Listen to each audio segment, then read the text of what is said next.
Pero babantayan ko kayo. Kasi mamahalin kayo mga kalapati na to eh. Nag-champion na ako dyan eh. Dito ako magpapahinga. Baka durating si Purno at saka si Sparkle.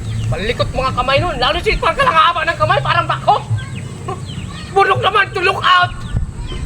Dalawa na yun, dalawa na yun. Parang gustong gano'n, parang gustong namutakin yung mga mukhaan dalawa na yun eh. Kahapon, ikot-ikot yung dalawa rito eh.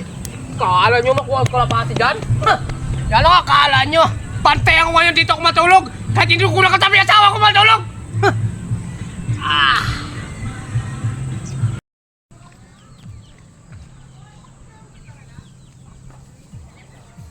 Sparkle, sigurado ako nandyan si Ungga ngayon.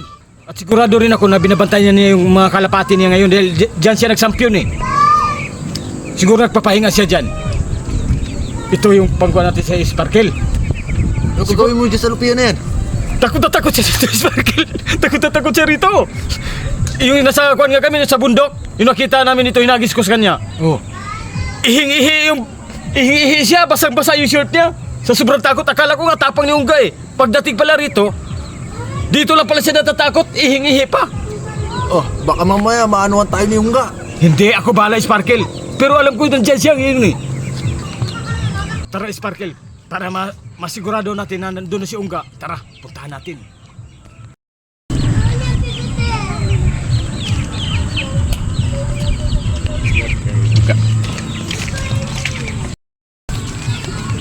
Diba sabi ko si Sparkle, nandiyan si Ungga oh.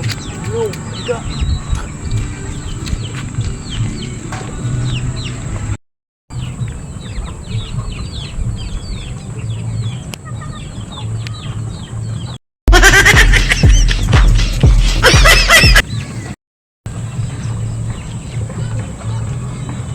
Ano ba kayo?